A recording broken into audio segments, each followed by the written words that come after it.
Hey, once again, class, this is James Wicker.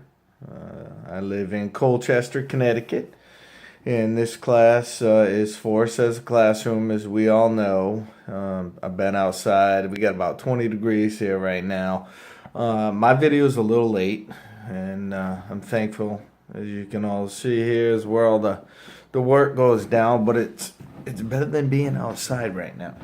So I'm just gonna go through my final curriculum design project over here.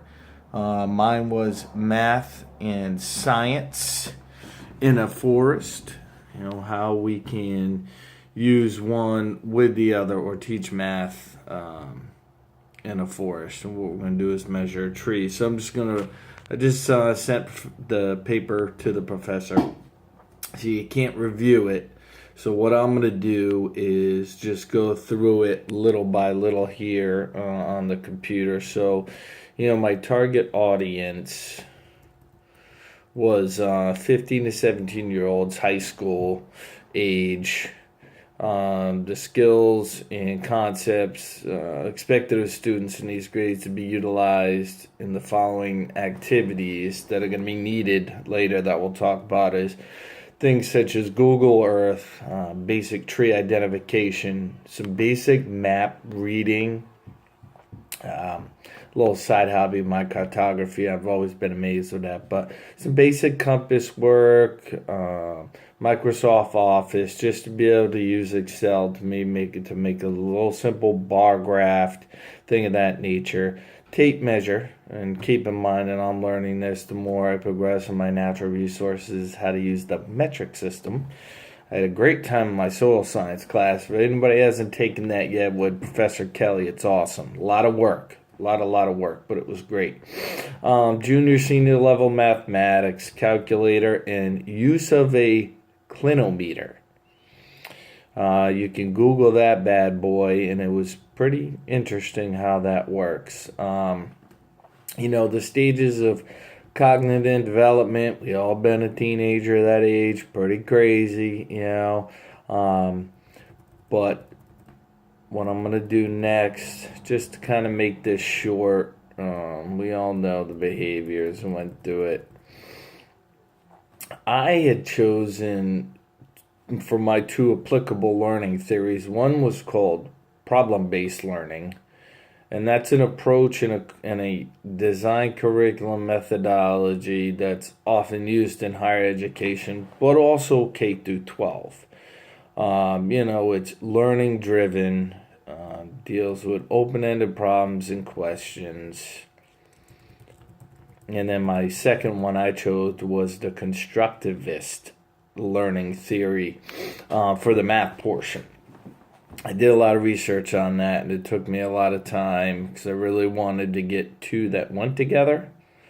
Because I know when I went through high school, you would have never thought to use math, go into a forest and measure a tree, be able to determine how old it is just by its girth, and estimate for the amount of leaves on it, for crying out loud. This was a great activity. I learned a lot doing this one. So I'm just going to fast forward.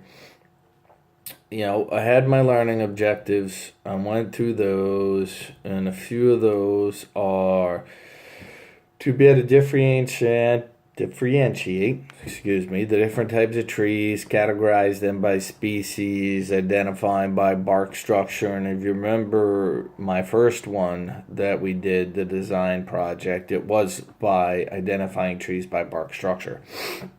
So this one is building on that one. We're also going to be able to classify different types of trees and their leaves in a given area. Arrange tree species, not invasive ones, not something, Joe landscaper planted native, just like we had discussed in my previous assignment.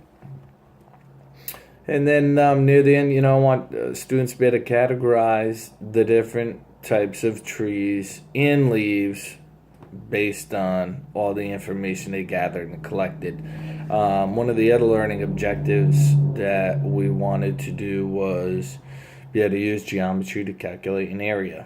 And that's going to come into play when they're working on the leaves. How many leaves are in a tree? Take all that information gathered, be able to produce pie charts, use scale diagrams to present your findings. And then, of course, utilize a clinometer correctly. And that's something I think I need to get my hands on one of those, because I'm going to go out in the woods and play. And then, in the end, for analyzation, collectively gather, analyze, and present your findings or their findings to a class. I kind of threw something in there. Maybe might want to do a public speaking presentation portion like that. Maybe the students as a group or individually. My assessment evidence, the regular quizzes and the tests, but the really fun part, and this is how I like to learn, is hands-on, is performance tasks and projects. The short quizzes and tests are going to address lectures, homework, readings, things of that nature. But the performance tasks and projects are going to be able to show the hands-on that you know how to utilize a tape measure, read it in metric. The clinometer, be able to utilize that so you can figure out the height of the tree, as well as, various computer software programs. I remember me, elementary school, we didn't even have a computer. God, we still went to the library and used the Dewey Decimal System for a card catalog. And I actually just read something, a little side note, that is dead. They're no longer using them in libraries. Gosh, we're old. But anyways, so my learning experience and instructions. Here we go. This is the fun part. It's measuring with trees. As we all know, trees are large woody plants. They can be found almost everywhere. We're going to learn in these activities how to do a tree census, calculate the age of a tree, and the total leaf count and its height. I'm actually going to go out and do this leaf count thing because I'm pretty curious. And I would love to be able to pull them all off and then count them to see how accurate I was, but I wouldn't do that. So my first activity is, the name of it is Tree Population. And this is where we're going to go out. We're going to go behind the school grounds. We're going to record findings based on tree species on a map. Then the students are going to go in and chart those by species on a bar chart, bar graph. Then they're going to select one of those to do the remaining activities. The second activity is Old Man Tree. That's an easy way, or I shouldn't say easy, but how they're going to be able to determine the tree age. That's going to be a tape measure. They're going to measure the distance around the trunk, which is the girth, about 1 meter off the ground. And then I supplied some examples of the various types of math, some equations and things they have to do for that. Our third activity is called What a Wonderful Leaf. Now, this is a leaf count. They're going to be able to estimate the approximate number of leaves and the total leaf area of a tree by counting the number of leaves on one twig. Seriously? I love it. I wish I could pick lotto numbers like that. But anyways, then they're going to estimate the number of twigs on a branch, the number of branches, and then they're going to take all that together. And again, I supplied equations and examples and things of that nature. And they're going to be able to come up with the leaves. Moving right along, my fourth activity is called the Empire State Tree. And if any of y'all from the East Coast or everybody knows the name for New York state name, the Empire State. Anyways, that's where I got that from. That's going to determine the height of a tree. All right, there are a number of ways to measure it. We are going to use the clinometer for that. I gave a bunch of website link and things of that nature to be able to do that. And then, of course, which was real fun for me, was the end. I did my schematic. But once again, this is James Wicker, Forces Classroom. It was real fun. I'm going to try to encourage a few of you to be able to go back, even though it's Sunday, and we are pretty much done, to comment on my video for me, and I'm sure I'm going to see y'all down the line. So it's James Wicker. I'm your original Connecticut Swamp Yankee.